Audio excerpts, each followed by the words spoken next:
مبارک مبارک مبارک ہو تم کو، مبارک مبارک مبارک ہو تم کو، مبارک مبارک مبارک ہو تم کو، مبارک مبارک مبارک ہو تم کو، متاع سعادت مبارک ہو تم کو۔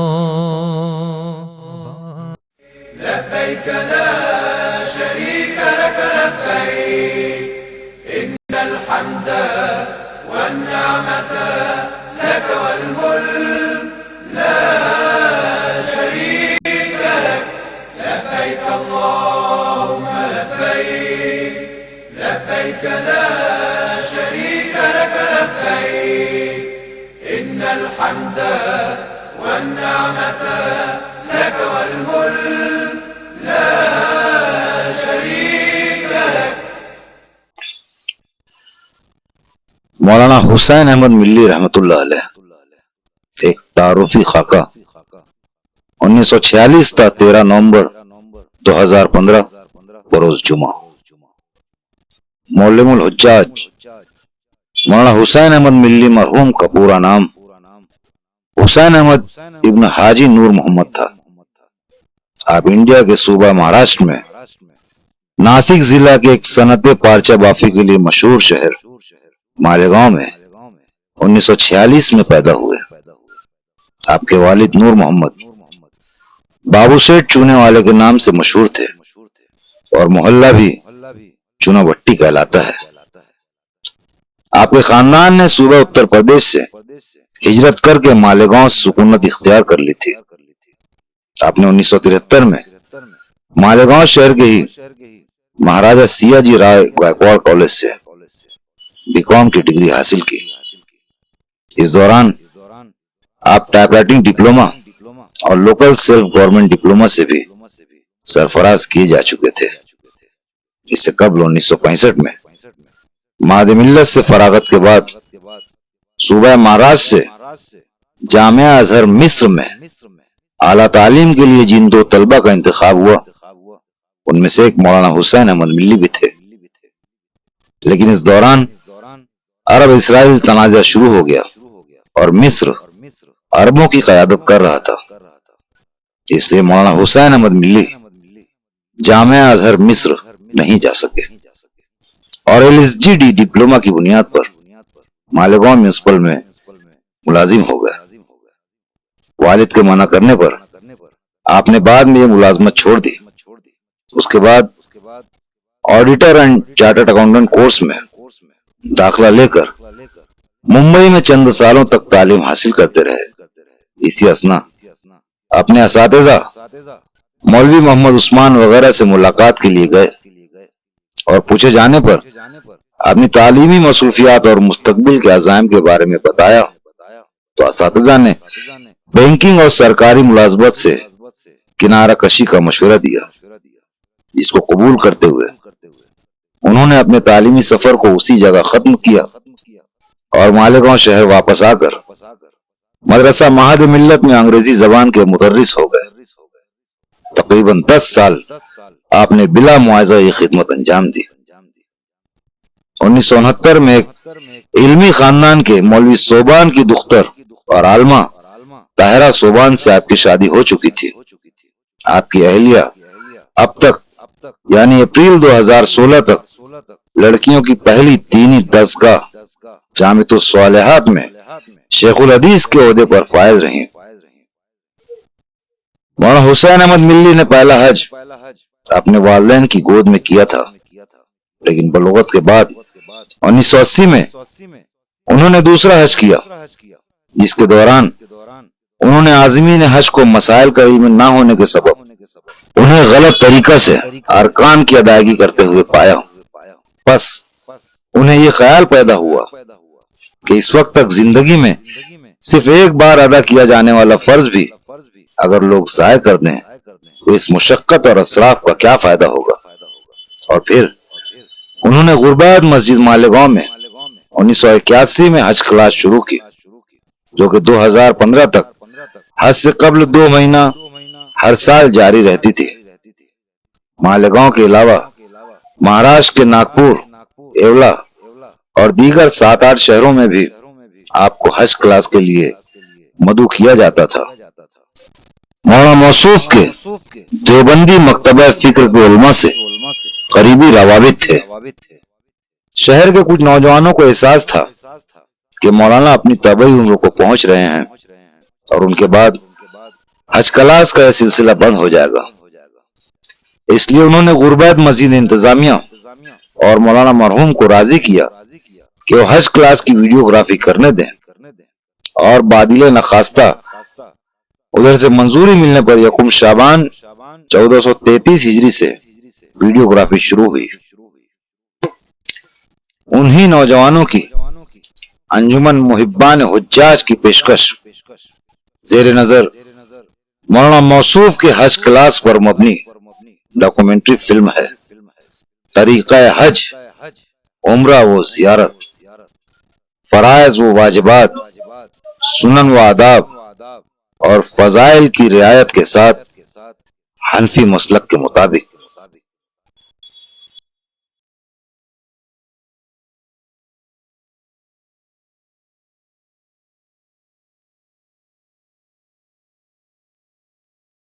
بسم اللہ الرحمن الرحیم نحمده ونصلی علی رسوله الکریم اما بعد قال اللہ تبارک وتعالی فی القرآن المجید اعوذ باللہ من الشیطان الرجیم بسم اللہ الرحمن الرحیم ان اول بیت وزع للناس للذی ببکۃ مبارکا وہدی للعالمین فیہ آیات بینات مقام ابراہیم ومن دخلہ کان آمنا وَلِلَّهِ عَلَى النَّاسِ حِجُّ الْبَيْتِ مَنِ اسْتَطَاعَ إِلَيْهِ سَبِيلًا وَمَنْ كَفَرَ فَإِنَّ اللَّهَ غَنِيٌّ عَنِ الْعَالَمِينَ وَأَيْضًا قَالَ تَبَارَكَ وَتَعَالَى وَأَذِّنْ فِي النَّاسِ بِالْحَجِّ يَأْتُوكَ رِجَالًا وَعَلَى كُلِّ ضَامِرٍ يَأْتِينَ مِنْ كُلِّ فَجٍّ عَمِيقٍ صدق الله العظيم وقال النبي صلى الله عليه وسلم الحج المبرور ليس له جزاء إلا الجنة أو كما قال عليه الصلاة والسلام وأيضا قال عليه السلام من حج لله فلم يرفث ولم يفسق رجع كيوم ولدت أمه أو كما قال عليه الصلاة والسلام۔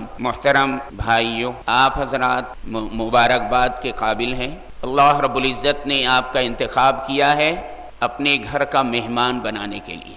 آپ کو اللہ رب العزت کی بارگاہ میں سجدہ شکر ادا کرنا چاہیے۔ جتنا بھی آپ شکر ادا کریں وہ کم ہے۔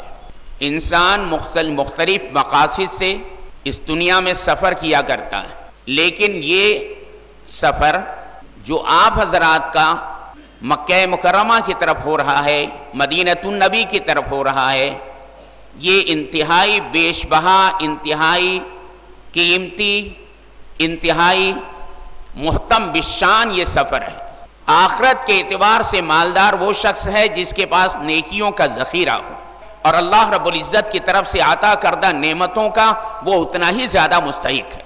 آپ کا یہ سفر آخرت کے اعتبار سے نیکیاں جمع کرنے کا، نیکیوں کا ذخیرہ جمع کرنے کا ایک بہترین ذریعہ۔ اللہ کے رسول صلی اللہ علیہ وسلم نے اس سفر میں ملنے والی قدم قدم پر جو نیکیاں آپ کو ملیں گی وہ آخرت کے اعتبار سے بہترین سرمایہ بنے گی۔ بس جب یہ سفر آپ کا انتہائی قیمتی اور انمول سفر ہے تو اسی کے اعتبار سے اس بات کا خیال بھی آپ کو رکھنا ہے کہ اس سفر کا کوئی لمحہ، کوئی منٹ اور کوئی سیکنڈ آپ کا ایسا نہ گزرے جسے یہ کہا جائے کہ آپ کا یہ وقت ضائع ہو گیا۔ جہاں ہر قدم پر آپ کو نیکیاں مل رہی ہیں، اور جو جتنا زیادہ اخلاص کے ساتھ اس عمل کو کر رہا ہے اس کے اعتبار سے اس کا اجر اور ثواب بڑھتا جا رہا۔ تو اپنی اوقات کی قدر و قیمت کو آپ محسوس کریں۔ آپ کا یہ سفر زیادہ سے زیادہ 40-42 دن کا سفر ہے۔ تھوڑی سی محنت، تھوڑی سی کوشش، تھوڑی سی جد و جہد آپ کو آخرت کے اعتبار سے زبردست نعمتوں کے حصول کا سبب بنا دے گی۔ بس آپ حضرات ابھی سے اس کے لیے کمر کس لیں کہ آپ کو ہر عمل اس انداز میں ہوگا جس طرح اللہ رب العزت نے کرنے کا حکم دیا ہے، جس طرح اللہ کے رسول صلی اللہ علیہ وسلم نے کر کے بتلایا۔ یاد رکھیں، ہمارے آقا صلی اللہ علیہ وسلم کی سنت یہی ہے کہ کہ جب آپ اپنے سفر کا آغاز کرتے تھے آپ کا سفر مسجد سے شروع ہوتا تھا اور جب اختتام ہوتا تھا اس سفر کا وہ بھی مسجد پر ہوتا تھا، تو مسجد سے سفر کا آغاز ہونا اور مسجد پر ہی سفر کا اختتام ہونا یہ سنت ہے۔ خوب اچھی طرح سمجھ لیں، جس دن آپ کو اپنے گھر سے اس بیش بہا سفر کے لیے نکلنا ہوگا تو اس کا صحیح طریقہ یہ ہے کہ آپ وضو کر کے پہلے اپنے مکان میں 2 رکعت نماز نفل ادا کریں، اللہ کی بارگاہ میں دعا کر لیں، اللہ توفیق دے تو گھر سے نکلنے سے پہلے آپ آیت الکرسی پڑھ لیں، اگر یاد ہو تو سورہ انا انزلنا پڑھ لیں جو 30ویں پارے کی بڑی چھوٹی سی سورت ہے۔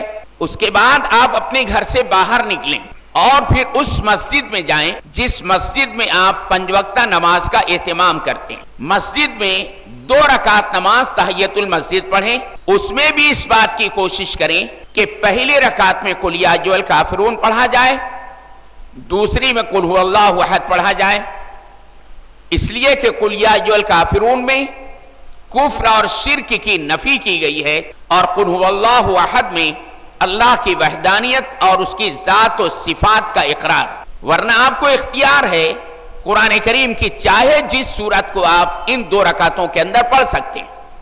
اس کے بعد یہ بھی اختیار ہے کہ مسجد میں ہی دعا کر لیں اور وہیں سے آپ اپنے سفر کا آغاز کر دیں، اور یہ بھی آپ کو اختیار ہے کہ مسجد سے نماز پڑھ کے آپ اپنے گھر کے پاس آ جائیں اور وہاں دعا کر کے اپنے سفر کا آغاز کریں، لیکن کوشش کریں کہ مسجد سے لوٹ کے آنے کے بعد آپ اپنے گھر میں داخل نہ ہوں، ورنہ یہ سنت چھوٹ جائے گی، آپ کے سفر کا آغاز مسجد سے ہوگا۔ اللہ توفیق دے تو روانگی سے پہلے آپ کسی قدر صدقہ بھی کریں، کہ رسول عربی صلی اللہ علیہ وسلم کا ارشاد ہے الصدقۃ تطفئ غضب الرب، صدقہ اللہ کے غضب کو ٹھنڈا کر دیتا۔ ظاہر بات ہے کہ جب آپ اپنے سفر کے لیے روانہ ہوں گے، آپ کے تمام عزیز و اقارب اور رشتہ دار، آپ کے دوست احباب، آپ کے اہل محلہ اور پڑوسی یہ آپ کو رخصت کرنے کے لیے آئیں گے، اس موقع پر بھی آپ کو انتہائی مختصر اور انتہائی جامع دعا پڑھ لینا چاہیے۔ جب آپ اپنے ماں باپ سے، اسی طرح اپنے بہن بھائیوں سے، اپنے معصوم بچوں سے، یعنی قریبی اقربا سے آپ رخصت ہونے لگیں، اس وقت آپ کو رسول کریم صلی اللہ علیہ وسلم کی بتائی ہوئی اس دعا کو پڑھ لینا چاہیے، استودعکم اللہ الذی لا تضیع ودائعہ، میں تمہیں اس اللہ کے سپرد کرتا ہوں جس کی سپرد کی ہوئی امانتیں ضائع نہیں ہوا کرتی۔ اور جب آپ اپنے دوست احباب سے، اہل محلہ سے، یا جن سے آپ کے کاروباری تعلقات ہیں ان سے آپ رخصت ہونے لگیں، اس وقت آپ پڑھ لیں استودعکم اللہ دینکم و ایمانکم و خواتیم اعمالکم۔ ایمانکم کے بجائے امانتکم بھی کہا جا سکتا ہے، چاہے اس طرح پڑھیں چاہے اس طرح پڑھیں۔ انتہائی مختصر، انتہائی چھوٹی دعا ہے، لیکن ثمرات کے اعتبار سے، نتائج کے اعتبار سے بہت ہی مفید۔ جس گاڑی کا آپ نے انتظام کیا ہوگا بمبئی جانے کے لیے، یقیناً وہ گاڑی آپ کے مکان کے قریب ہوگی، اس وقت بھی آپ کو یاد رکھنا ہے کہ سفر کی 7 سنتوں کا اہتمام کیا جائے، انتہائی آسان، انتہائی مختصر، اور اس سنت کو زندہ کرنے میں کوئی تکلیف یا کوئی مشقت آپ کو برداشت نہیں کرنا پڑے۔ جب آپ اس سواری پر، اس گاڑی پر سوار ہونے لگے، پہلے دایاں پیر اس کے سینے پر رکھ دیں، بسم اللہ پڑھ لیں، یہ سفر کی پہلی سنت ہے۔ اپنی سیٹ پر آپ بیٹھ گئے، الحمدللہ پڑھ لیں، یہ سفر کی دوسری سنت ہے۔ جب گاڑی چلنے لگے تو قرآن کریم کی وہ چھوٹی سی آیت سبحان الذی سخر لنا ھذا وما كنا له مقرنین وانا الى ربنا لمنقلبون، اسے پڑھ لیں، یہ تیسری سنت ہے۔ 3 مرتبہ آپ پڑھیں